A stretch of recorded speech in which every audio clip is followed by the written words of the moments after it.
یہ prime minister کے special assistant ہیں آن ریونیو، اور تمام سوالات جو بریک سے پہلے ہم نے ریز کیے ان کے جوابات ان سے ڈھونڈیں گے. تو ڈاکٹر صاحب بہت شکریہ پروگرام میں تشریف لانے کے لیے. اور بریک سے پہلے ہم جو ذکر کر رہے تھے، یہ کیا وجہ ہے کہ حکومت لا علم کیوں ہے کہ کتنی تعداد میں ہم نے گندم جو ہے وہ ایکسپورٹ کی ہے. فار ایگزامپل اگر آپ فگرز دیکھیں کہ ہم نے 2018-19 میں کتنی گندم جو ہے وہ ایکسپورٹ کی، جو فیڈرل بیورو آف اسٹیٹسٹکس کے فگر ہیں وہ کہتے ہیں کچھ 6,83,000 میٹرک ٹن ہے. اسی طرح سے جو انکوائری کمیشن کی رپورٹ تھی وہ 13,59,000 میٹرک ٹن کہتے ہیں. جو اکنامک افیئرز ڈویژن کی منسٹری ہے وہ کہتی ہے کوئی 5,90,000 میٹرک ٹن ہے. آپ بھی حصہ ہیں اکنامک کوآرڈینیشن کمیٹی کے اور جو ویٹ کے مسئلے کو ہینڈل کر رہے ہیں، تو یہ کیا ایشو کیا ہے کہ یہ اتنا تضاد کیوں ہے؟ تینوں جو گورنمنٹ کے ادارے ہیں اور مختلف بالکل وہ فگرز دے رہے ہیں. دیکھیں، میرے تو علم میں یہ نہیں ہے کہ اس طرح کا 3 جگہوں پہ تفاوت ہے. صرف میں آپ کے سامنے اتنی بات رکھ سکتا ہوں کہ آخری مرتبہ گندم ایکسپورٹ ہوئی ہے یا اس کی اجازت دی گئی وہ دسمبر 2018 کے اندر ہے. تو اب یہ تو پیچھے رہ گئی بات. اب میرے خیال میں آپ بات کیجئے جو حالات حاضرہ ہیں اس سے متعلق. وہ سوال اس لیے اٹھتا ہے کہ لوگ کہتے ہیں کہ جو آج گندم کی جو شارٹیج ہے وہ شاید غلط فیصلے تھے، جس کی وجہ سے اگر اعداد و شمار ٹھیک ہوتے، ہمارے ایسٹیمیٹس ٹھیک ہوتے تو شاید ہم بہتر فیصلہ کر سکتے. اس لیے وہ سوال بنتا ہے. ہاں بالکل ٹھیک ہے، اس میں دو رائے نہیں ہے. لیکن میں آپ سے عرض کروں کہ کوئی 7-8 سال تک اس ملک کے اندر اتنا ذخیرہ رہا گندم کا، جس کی ایک بہت بڑی کاسٹ ہم کیری کرتے تھے، پرومسز بھی کرتے تھے، ہم بھی کچھ اس میں ادائیگی کرتے تھے. تو آپ کو معلوم ایکسپورٹ سبسڈی بھی دی گئی اس کو کرنے کے لیے. شاید اس میں جو ہے لیکن 2 سال کنزیکٹیولی آپ کا جو ہے کراپ آپ کی وہ نہیں ہوئی جو آپ کو توقع تھی. تو اصل بات جو ہے وہ اس سے متعلق ہے. یعنی پچھلے سال ہم نے کچھ امپورٹ نہیں کیا، اپنی ہماری فصل جو ہے، اور 3 ملین کا اوپننگ اسٹاک تھا، اس سے ہماری چیزیں پوری ہو گئیں. اس دفعہ شروع کے اندر گمان تھا کہ جناب یہ بڑی بمپر کراپ آنے والی ہے، لیکن بارشیں ایسے بے وقت ہوئیں جس کی وجہ سے ہماری کراپ جو ہے تقریباً 1.25 ملین ٹن جو ہے وہ شارٹ ہو گئی، 1.5 to 1.8 کے درمیان کے اندر. اور اس کا پتہ بھی جو ہے ذرا دیر میں چلا کہ حقیقت کیا ہے، کیونکہ بارشوں کی وجہ سے اور پھر کووڈ نے گھیرا ہوا تھا ان دنوں کے اندر، تو اعداد و شمار جو ہے بر وقت میسر نہیں آئے. اب جو صورتحال ہے وہ یہ ہے کہ کوئی تاخیر یقیناً اس چیز میں ہوئی ہے ان چیزوں کی وجہ سے، لیکن اب گندم جو ہے وافر مقدار میں ملک کے اندر اویلیبل ہے. شارٹیجز کا کوئی شکایت نہیں ہے. پرائسز بھی جو ہیں آہستہ آہستہ نیچے آنی شروع ہو گئی ہیں. پچھلے 2 اگر آپ ایس پی آئی دیکھیں 19-20 میں کوئی گندم جو ہے وہ ہم نے برآمد نہیں کی. پی بی ایس کا اگر آپ ڈیٹا دیکھیں اس میں ابھی بھی وہ 48,048 میٹرک ٹن وہ ریفلیکٹ کر رہا ہے وہاں پہ برآمد کو. صرف دیر میں، یعنی کہ جو اجازت دی گئی اس کے بعد جب وہ شپمنٹ ہوئی ہے وہ تو شپمنٹ کے بیسس پہ وہ ڈیٹا. دوسرا سوال یہ ہے کہ جو پیر کو آپ کی اقتصادی رابطہ کمیٹی کی میٹنگ ہوئی تو ای سی سی کے سامنے ایک نمبر رکھے گئے سبسڈی کے 18 لاکھ میٹرک ٹن تک اگر آپ گندم امپورٹ کرتے ہیں اور اس کے ساتھ جو ڈومیسٹک سٹاک ہے 7.2 ملین ٹن کا، تو 90 ارب کا ایسٹیمیٹ تھا. اور وہ بیچ میں یہ بھی بات ہوئی کہ شاید 4 لاکھ ٹن مزید آ رہی ہے تو سبسڈی کا اماؤنٹ جو ہے وہ 104 سے 107 ارب کے درمیان ہوگا. ایک ای سی سی نے سب کمیٹی بنائی جس کے سربراہ آپ ہیں. تو ابھی جتنی بھی گندم کی صورتحال پاکستان کی ہے، جب تک نئی فصل نہیں آ جاتی، کتنے آپ کے خیال میں سبسڈی ہمیں اس سال دینا پڑے گی اور ماضی کے اس مقابلے میں وہ کتنی زیادہ ہوگی؟ دیکھیں، امپورٹس اور مقامی دونوں کو ملا کے 90 بلین کا ایسٹیمیٹ ہے اس وقت، اور امپورٹ سے ریلیٹڈ جو ہے وہ کوئی اس میں حصہ ہوگا 23 بلین کا. اب یہ سال کیسے ختم ہوگا یہ بھی سوال آپ کا ہے. جی بالکل، کہ اب کہاں تک آپ جا رہے ہیں؟ دیکھیے، جیسے ہم نے کہا کہ 2.25 ملین ٹن کا شارٹیج ہو گیا تھا، لیکن ہم جو 1.5 ملین ہے اس سے زیادہ کر رہے ہیں. اب تو 2.2 کا آپ نے کر دیا، تو لہٰذا یہ ہمیں جو ہے 5-1 لاکھ جو ہے یہ اب ہمارے ریزروز بن جائیں گے اگلے سیزن کے لیے، تاکہ پھر کوئی اس طرح کی. اور جو سبسڈی ہے ابھی آپ کا جو تخمینہ 18 لاکھ پہ تھا 90 ارب کا، وہ اب بڑھ کے پھر چونکہ 4 لاکھ ٹن مزید آپ امپورٹ کر رہے ہیں تو وہ بھی کوئی 100 ارب کراس کرے گا. نہیں اتنی نہیں ہوگی مارجن ایٹ دا مارجن. بالکل ٹھیک اچھا ہے. سبسڈی کے حوالے سے اگر سوال کریں کہ یہ آپ نے بھی کیبنٹ کو بتایا کہ جو اس وقت 2000 ارب روپے کی سبسڈی بنتی ہے 4.5 اگر جی ڈی پی کے حساب سے لگائیں ہمارے پرسنٹیج میں بنتی ہے, یہ فگر کہاں سے آیا ہے مطلب ہے نا؟ بہت اچھا سوال ہے. دیکھیں ایک تو یہ کہ سبسڈی معروف معنوں میں ہوتی ہے جس سے آپ بھی آگاہ ہیں کہ بھئی وہ آپ دے رہے ہیں پاور سیکٹر کو, یا یہ سبسڈی جو ہم ابھی ڈسکس کر رہے تھے یہ بہت ساری سبسڈیز ہیں جو حقیقت میں سبسڈی ہیں لیکن ہم نے ان کو دوسرے نام دے رکھے ہیں. گرانٹس ان ایڈ ہم بہت ساری قطع کلامی ہوتی ہے. اگر سبسڈی کو عام لوگوں کے لیے دیکھا جائے, سبسڈی کا تو بنیادی مقصد یہ ہے کہ ایک چیز جو عام لوگوں کے دسترس میں نہیں ہے اس کو دسترس میں رکھنے کے لیے حکومت ایک سپورٹ دیتی ہے تاکہ لوگوں کو اتنی مشکلات نہ آئیں. تو مطلب سبسڈی کا مطلب ہے کہ اس کا بینیفٹ عام لوگوں کو ہو. لیکن سبسڈیز کے 2 بینیفٹس جو ہیں ریکگنائزڈ ہیں. ایک غریب غربا کے لیے جن کی دستگیری کرنی چاہیے حکومت کو, اور دوسرا اگر کوئی لارجر اکنامک بینیفٹس ایکرو ہوتے ہیں تھرو ویلتھ کریشن تو ایسی چیزوں کے لیے بھی جو ہے آپ سبسڈی دیتے ہیں. مثال کے طور پہ ہم ابھی تو ہم نے اس کو گنا بھی نہیں ہے, ٹیکس انسینٹیوز ہم دیتے ہیں, وہ بھی مطلب ٹیکس ایکسپینڈیچر آپ نے دیکھا 1.1 ٹریلین کی کتاب بھی چھپی ہوئی ہے باقاعدہ, یہ بھی سبسڈی ہی ہے لیکن ابھی یہ کاؤنٹ نہیں کی اس چیز کے اچھا اندر. اس میں اگر میں تھوڑا سا ایکسپلین کر دوں جو کامران غالباً پوچھنا چاہ رہے تھے. اب 2 چیزیں ہیں ڈاکٹر صاحب, یہ اس لیے کہ آپ نے 2000 ارب کا نمبر دیا, شبلی فراز صاحب جو وزیر اطلاعات انہوں نے کہا جی 4000 ارب روپے کی سبسڈی, تو میں اس کی بھی وضاحت کر دیتا ہوں. اچھا اس میں اب ڈیمانڈ اگر آپ جو بات آپ کر رہے ہیں اس کی گرانٹ ان ایڈز کی, میں نے جب بجٹ کی کتاب کھولی, آپ ماشاء اللہ آپ نے ایز اے سیکریٹری فائنانس تو بہت زیادہ کتابیں آپ نے چھاپی ہوئی ہیں اور آپ کے ہاتھوں سے یہ نمبر سارے گزرے ہیں. 814 ارب کا غالباً فگر ہے اس میں آپ کی جو گرانٹس ہیں, اب اس میں تقریباً 323 ارب دفاع کی گرانٹس ہیں, کوئی 93 ارب اسپیشل گرانٹس تو سبھی چیزوں کو کہتے ہیں. اب سبھی چیزیں کی گرانٹس کہتے ہیں ایگزیکٹلی. اب کیا اس کو سبسڈیز کے ساتھ کلب کرنا چاہیے یا اس کو آپ سیپریٹلی ٹریٹ کریں, یہ سوال ہے. بات یہ ہے کہ ہم سبسڈی کو نسبتاً وسیع تر معنی میں لے رہے ہیں. ٹھیک ہے.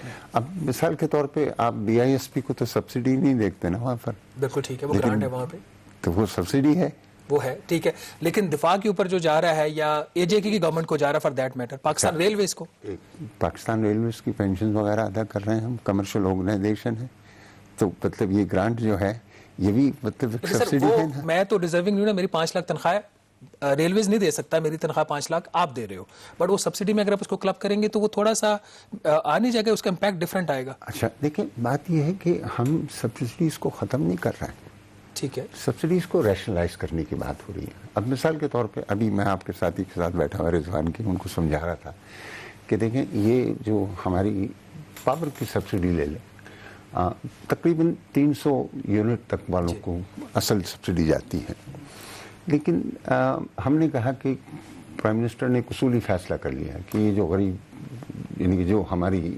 سبسڈی لے رہے ہیں اپنے احساس پروگرام کے اندر ہیں, ان تک یا ان سے تھوڑے سے زیادہ لوگوں کو ہم سبسڈی دیں گے, شاید 150 یونٹ تک. اچھا اب اس کا ہم سروے کر رہے ہیں, اور سروے کرنے میں بڑا مشکل, اور سروے بھی بڑا آسان سا کر رہے ہیں کہ یعنی کہ جن کے پاس الیکٹریسٹی کا کنیکشن ہے ان کا CNIC نمبر کیا ہے, وہ اگر مل جائے تو ہمیں بسپ سے اسکور کارڈ مل جائے گا, اور پھر ہم دیکھ لیں گے کہ اس کی حیثیت کیا ہے. وہ ابھی جو ہمارے پاس ریزلٹس آ رہے ہیں وہ زیادہ انکریجنگ نہیں ہے. یعنی سبسڈی جاری ہی ہے ایسے لوگوں کے پاس, اور شاید انہیں معلوم بھی نہیں ہے یہ کہ ہمیں یہ سبسڈی مل رہی ہے, ٹیرف ڈفرینشیل سبسڈی.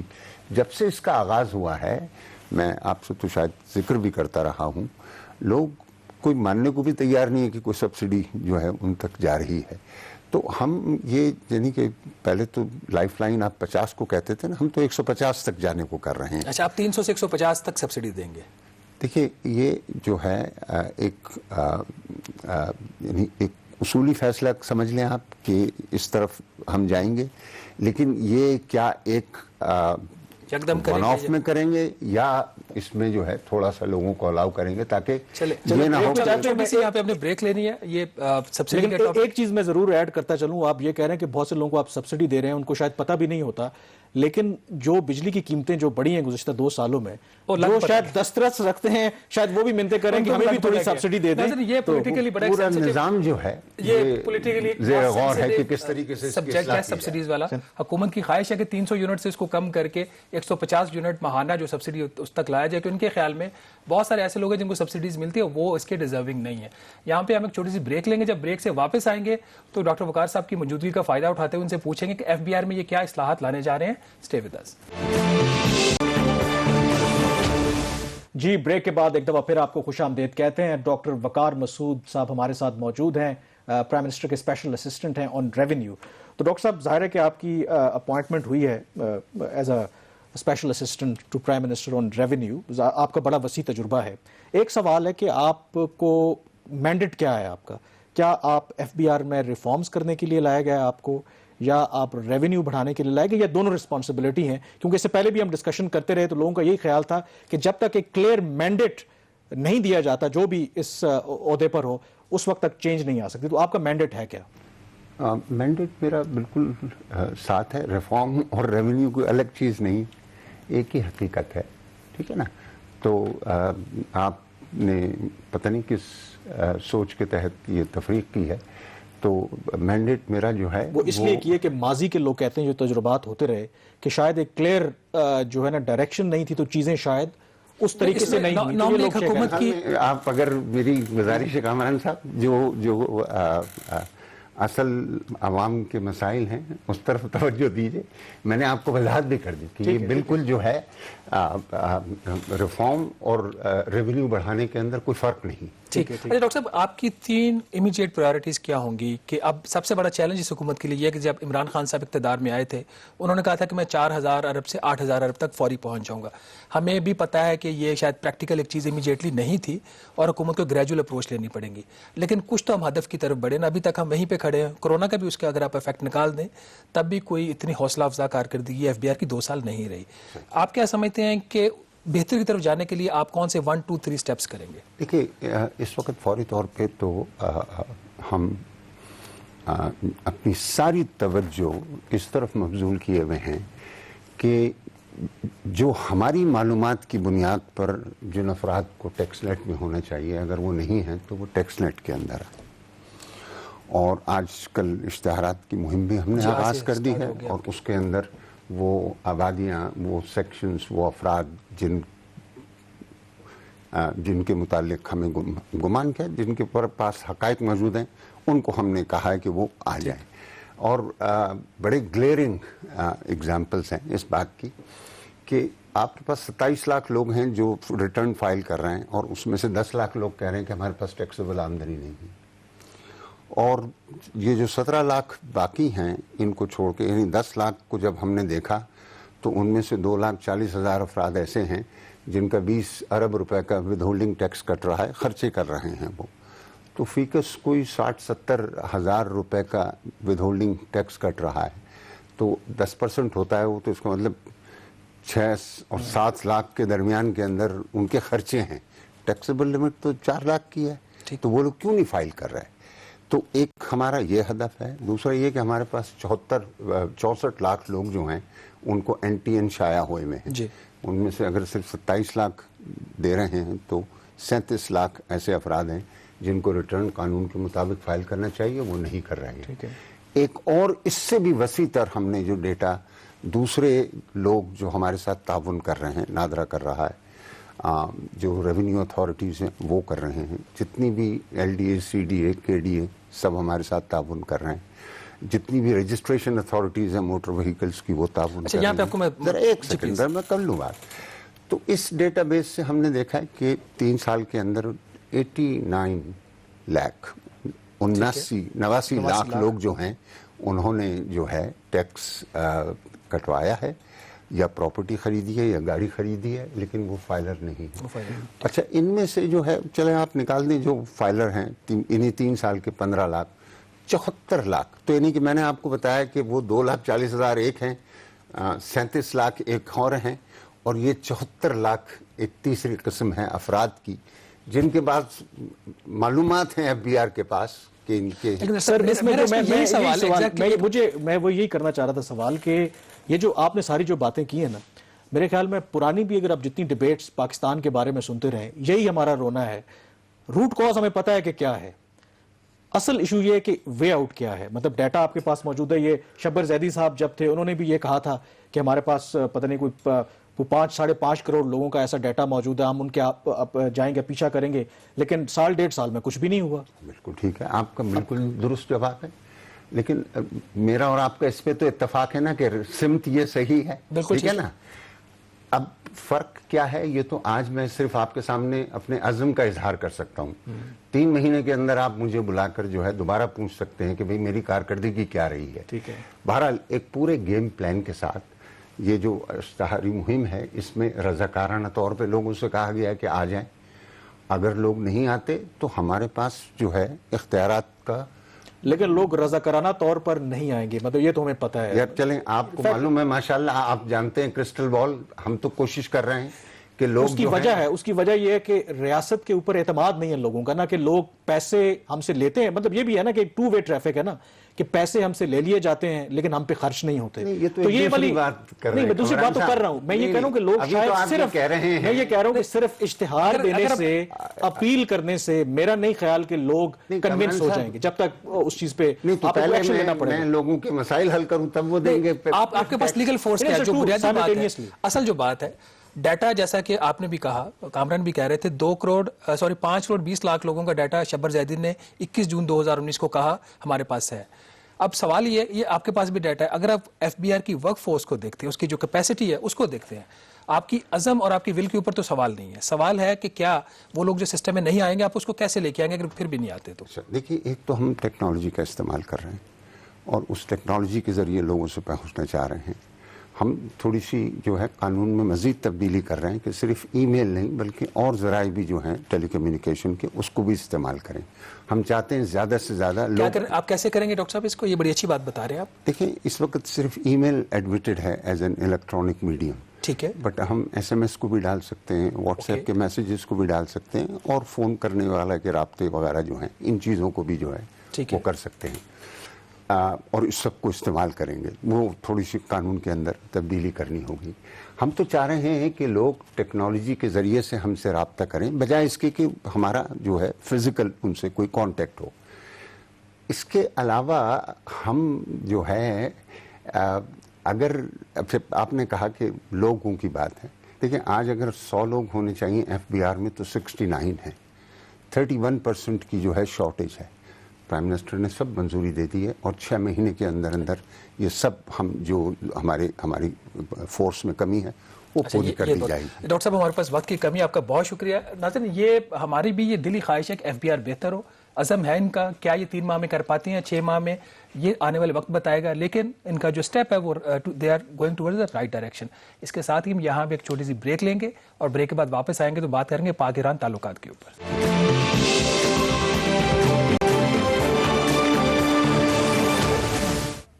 جی، پروگرام در ریویو میں ایک دفعہ پھر آپ کو خوش آمدید کہتے ہیں. ذکر کریں گے کہ اسی ہفتے ایران کے وزیر خارجہ ڈاکٹر محمد جواد ظریف نے پاکستان کا 2 روزہ دورہ کیا. اس دورے میں اہم ملاقاتیں ہوئی ان کی وزیر اعظم عمران خان سے، army chief general Qamar Javed Bajwa سے اور وزیر خارجہ شاہ محمود قریشی سے. ہائی پاور ڈیلیگیشن تھا، اس میں جو ایران کے اسپیشل انوائے ہیں افغانستان کے وہ بھی اس میں شامل تھے. یہ وزٹ کتنا امپورٹنٹ ہے کیونکہ فریکوینسی بہت زیادہ ہے پاکستان اور ایران کے درمیان. اگر ہائی لیول ایکسچینجز دیکھیں اور خطے میں جو ڈیولپمنٹس ہو رہی ہیں اس کانٹیکسٹ کو بھی اگر دیکھیں تو اس وزٹ کو بڑا اہم سمجھا جا رہا ہے. اس پر مزید بات کرنے کے لیے ہمارے ساتھ موجود ہیں اسکائپ پر اس وقت آصف درانی صاحب. یہ پاکستان کے سفیر رہے ہیں ایران میں، افغانستان میں بھی پاکستان کے سفیر رہے ہیں اور مڈل ایسٹ میں بھی یہ اور گلف میں اپنی ذمہ داریاں نبھاتے رہے ہیں. تو درانی صاحب، جواد ظریف جو ایران کے وزیر خارجہ ہیں، یہ واحد آپ سمجھ لیں کہ یہ فورن ڈگنیٹری ہیں کہ کووڈ کے دور میں دوسری دفعہ انہوں نے پاکستان کا وزٹ کیا ہے. مئی میں یہ پاکستان آئے تھے اور اب دوبارہ پاکستان کے دورے پر آئے ہیں. تو آپ کے خیال میں یہ کیا ریفلیکٹ کرتا ہے، کیا چل رہا ہے پاکستان اور ایران کے درمیان اس وقت؟ دیکھیے، پاکستان ایران کا بہرحال ایز نیبرز تو فریکوینٹ وزٹس ہوتے رہتے ہیں اور ہونے بھی چاہیے. اور یہ میں تو اس سلسلے کی کڑی سمجھتا ہوں، اور پچھلے 1 سال میں یہ ان کا بلکہ یہ تیسرا دورہ سمجھے کوئی 13 ماہ میں، اور اس میں یقیناً جو اس وقت جو ایمرجنگ سچویشن ہے اس میں افغانستان کا بھی کانٹیکسٹ ہے، کیونکہ امریکن ٹروپس وڈرول جو ہے وہ ہونا ہے، وہ بھی یقیناً ایران کے لیے ایک سورس آف کنسرن ہے. اور دوسرا یہ ہے کہ بائیلیٹرل پلین پہ بھی جو ہے دونوں ملکوں کے درمیان جو ہے انٹریکشن جاری رہتا ہے اور یہ بھی اس سلسلے کی کڑی ہے. اس کے بعد پھر یہ ایک جو بیک ڈراپ آیا ہے وہ امریکن الیکشنز ہیں، اور اس میں جو ایک نئی امید ہو چلی ہے کہ اگر پریزیڈنٹ بائیڈن واقعی اگر وہ جو ہے ونر قرار پاتے ہیں، کیونکہ ابھی تو وہ ساری لیگل رینگلنگ میں سب وہ لگے ہوئے ہیں، لیکن اگر وہ پریزیڈنٹ ہو جاتے ہیں تو انہوں نے وعدہ کیا ہے کہ وہ جو ایران کے ساتھ نیوکلیر ڈیل ہے جسے joint comprehensive plan of action کہتے ہیں JCPOA، تو وہ اس میں دوبارہ امریکہ واپس آ جائے گا. تو یہ ایک پازیٹیو ڈیولپمنٹ ہوگی. اس کے علاوہ یہ ہے کہ جو بائیڈن دورانی صاحب قطع کلامی کی معذرت، آپ نے فرمایا کہ جو بائیڈن پریزیڈنٹ آتے ہیں تو پھر جو نیوکلیر ڈیل ہے وہ بھی ریوائیو ہو سکتی ہے، اور غالباً جو ایران کے اوپر پابندیاں لگی ہوئی ہیں اس میں بھی شاید کچھ نرمی ہو جائے. تو اگر یہ دونوں سناریوں میں چیزیں آگے موو کرتی ہیں تو آپ سمجھتے ہیں کہ جو Iran Pakistan gas pipeline project ہے اس کے لیے بھی کوئی پازیٹیو ڈیولپمنٹ ہو سکتی ہے، یا وہ پروجیکٹ ایک ڈیڈ پروجیکٹ ہو گیا اب؟ نہیں، پروجیکٹ کبھی بھی ڈیڈ نہیں تھا. اس کے لیے میں ایک وضاحت کر دوں کہ جو ہمارے پاس کوئی انویسٹر نہیں تھا اس کے لیے ہمارے پائپ لائن مکمل کرنے کے لیے، اور یہ جب یہ پائپ لائن کی ایگریمنٹ سائن ہو رہا تھا اس وقت بھی امریکہ کا بہت پریشر تھا. اس وقت جو ہے یہ 2013 کی میں بات کر رہا ہوں، تو زرداری صاحب اس وقت پریزیڈنٹ تھے، اور انہوں نے چابہار جا کے یہ ایگریمنٹ سائن کیا تھا ڈسپائٹ امریکن پریشر. تو وہ ایک اپنی جگہ ہے، امریکہ پریشر تھا، لیکن ساتھ میں ہی ہمارے پاس جو ہے اس کے لیے تقریباً $3 بلین کا انویسٹمنٹ چاہیے ہے، جو کہ ایک آدھ کمپنی تھی جو بعد میں پھر انہوں نے جو ہے وہ اس میں وہ ہٹ گئے انویسٹمنٹ سے. تو اس لیے یہ جب بھی انویسٹمنٹ اس کے ہوگا تو وہ ہوگا، اور ایران نے جو ہے وہ اپنا پورشن جو ہے. دورانی صاحب، یہ جو آپ نے بھی بتایا کہ اصل ایشو انویسٹمنٹ کا تھا ایران پاک گیس پائپ لائن میں، لیکن ماضی میں ہم دیکھتے رہے کہ ظاہر اکنامک سینکشن جو US کی طرف سے تھی وہ ایک بڑا ایشو تھا. اب انویسٹمنٹ کی اگر بات کریں تو چین آپ کو پتہ ہے پاکستان میں بھی ایران میں بھی بہت انویسٹ کر رہا ہے، تو آپ کو نہیں لگتا کہ چین $3 بلین کوئی بڑی رقم نہیں ہے، چین یہ انویسٹ کر سکتا ہے؟ تو ڈو یو تھنک کہ چین سے ہمیں بات کرنی چاہیے اس حوالے سے؟ جی، اس پہ ہو سکتی ہے بات، اور اس میں تو یہ کوئی آف دا ٹیبل ابھی بھی نہیں ہے، تو اس لیے ہمیں وہ جو ہے اس میں کوئی مایوسی کی ضرورت نہیں ہے. یہ پروجیکٹس اکثر ڈیلے ہو جاتے ہیں، اور خاص کر جو میگا پروجیکٹس ہوتے ہیں اس میں ڈیلے آ جاتی ہے، تو I'm not surprised on that. جی اچھا دورانی صاحب، یہ بتائیے کہ جب بھی پاکستان اور ایران قریب آتے ہیں تو گلف ممالک جو ہیں وہاں پہ تھوڑی سی بے چینی پھیل جاتی ہے. تو ان حالات کو اگر آپ سامنے رکھتے ہیں تو پاکستان کی جو سینسٹیوٹیز ہیں اور جو سعودی عربیہ کی سینسٹیوٹیز ہیں ان کو سامنے رکھتے ہوئے آپ سمجھتے ہیں کہ پاکستان اور ایران کس حد تک وہ قریب جا سکتے ہیں، یا یہ جو معاملات پچھلے 2-3 دہائیوں میں خاص طور پر جس ڈگر پہ ہیں وہیں پہ رہیں گے اور کوئی بہت زیادہ گرم جوشی تعلقات میں آپ کو نظر نہیں آئے گی؟ دیکھیے، پاکستان کے ایک بہرحال ایک موقف رہا ہے کہ وہ جو مسلم ممالک ہیں ان کے درمیان جھگڑے ہوتے ہیں تو اس میں اپنے آپ کو انوالو نہ کیا جائے، اور یہ سعودی کو بھی اس کا ادراک ہے. یہی آپ نے دیکھا ہوگا یمن کے کانٹیکس میں پاکستان ڈسپلیڈ نیوٹرلٹی، تو وہ ایران نے تو اگرچہ اس کو سراہا لیکن سعودیہ کچھ اس میں ناراض تھے، لیکن الٹیمیٹلی ان کو بھی یہ احساس ہوا کہ یہ پاکستان ہی ہے جو ان کے لیے ایک میڈیٹری رول پلے کر سکتا ہے. اگر پاکستان سائیڈ لے لے گا تو اس صورت میں پھر پاکستان کا میڈیٹری رول جو ہے وہ ختم ہو جائے گا. مثلا ابھی ایجپٹ نے ایک سائیڈ لی ہوئی ہے، ٹرکی نے ایک سائیڈ لی ہوئی ہے، تو اس لیے وہ آپ دیکھیں گے کہ ان کا میڈیٹری رول نہیں ہوگا. سرٹنلی امریکہ اس میں میڈیٹری رول ادا نہیں کر سکتا، اور پاور جو ہیں وہ اس کو قابل قبول نہیں ہوگی. اور جہاں تک آپ نے فرمایا رانی صاحب، آپ کو لگتا ہے کہ وہ بالکل آپ ٹھیک کہہ رہے ہیں کہ ماضی میں ہماری کوشش یہی رہی ہے کہ جو بھی مسلم ممالک کے درمیان اگر ایشوز ہیں تو ہم میڈیشن کروائیں، لیکن کچھ لوگوں کا خیال ہے کہ اب حالات بدل گئے ہیں. مثلا جو موجودہ جو عرب قیادت ہے، جو سعودی لیڈرشپ ہے، وہ بڑا واضح طور پر پاکستان سے کہتے ہیں کہ آپ ایک پوزیشن لیں کہ آپ ہمارے کیمپ میں ہیں یا کسی دوسرے کیمپ میں ہیں. اور دوسرا چین کا جو ایک کردار ہے کہ چین پاکستان میں انویسٹ کر رہا ہے، چین ایران میں انویسٹ کر رہا ہے، تو کچھ لوگوں کا خیال ہے کہ فیوچر میں یہ نیچرل الائنس ہے بٹوین پاکستان اینڈ ایران. لیکن جو ہمارے عرب دوست ممالک ہیں وہ اس چیز سے خوش نہیں ہیں. تو کیا پاکستان یہ بیلنس اب کر پائے گا جو موجودہ جو سچویشن ہے، جو ریجنل الائنمنٹس ہو رہی ہیں؟ جی بالکل بیلنس کر ہی رہے ہیں، اس کے علاوہ کوئی راستہ نہیں ہے. اگر آپ جو ہے سائڈز لینے لگیں گے تو پھر آپ اپنی جو ایک جو پوزیشن ہے وہ لوز کر جائیں گے. اور سعودیز کو نہ اس لیے نہیں ہونا چاہیے کہ ان کے انڈیا کے ساتھ بڑے اچھے تعلقات ہیں، امارات کے بھی ان کے ساتھ تقریباً $120 بلین کی ان کی ٹریڈ ہے. تو ہم کیا یہ سمجھ لیں کہ بس پھر وہ ان کی طرف چلے گئے؟ تو ہم نے تو ایسا کوئی اظہار نہیں کیا ہے. تو اس لیے میرے خیال میں وہ بھی کی معذرت، ابھی پاکستان اور جو سعودی عرب کے تعلقات ہیں اس میں تھوڑے سے آپ کو لگ نہیں رہا کہ مسائل آ گئے، اور سعودی عرب نے جو پاکستان کے میں انہوں نے $3 ارب دیا تھا اس کو وقت سے پہلے وہ واپس لے رہے ہیں. تو لگتا تو ایسے ہے کہ جیسے سعودی عرب کے کچھ خدشات ہیں، وہ چاہے پاکستان ایران وجہ ہو یا ملائیشیا اور ٹرکی کا جو فیکٹر ہو، تو وہ آپ کا جو یہ خیال ہے کہ وہ اتنا اس کے اوپر نہیں کریں گے، تو چیزیں تو بالکل اس کے برعکس نہیں آپ کو لگ رہی؟ نہیں، میں خیال یہ دو سہیلیوں کی لڑائی نہیں ہے، دو ملکوں کا جو ایک پرسپشن ہے، اور اس میں ایسا نہیں ہے. میرے خیال میں ہر چیز جو ہے اکارڈنگ ٹو دا ڈیل ہوتا ہے. تو اس لیے مجھے نہیں لگتا کہ ہم اس کو اتنا زیادہ جو ہے اس کو ہائپ دے سکتے ہیں. جی شکریہ دورانی صاحب. یقیناً یہ ڈیلیکیٹ ریلیشن شپ ہے پاکستان کا، اور ظاہر ہے کہ یہ ہمیشہ کوشش کرتا رہا ہے ماضی میں بھی، اور ابھی بھی یقیناً کوشش یہی ہے کہ جو ہمارے مسلم دنیا کے ساتھ خصوصاً جو تعلقات ہیں اس میں ایک توازن قائم رکھا جائے. کیا ہم توازن قائم رکھ پائیں گے؟ یہ ایک بہت بڑا سوال ہے. بہرحال پروگرام دا ریویو سے اتنا ہی. مجھے کامران یوسف اور شہباز رانا کو اب اجازت دیجیے. اللہ حافظ.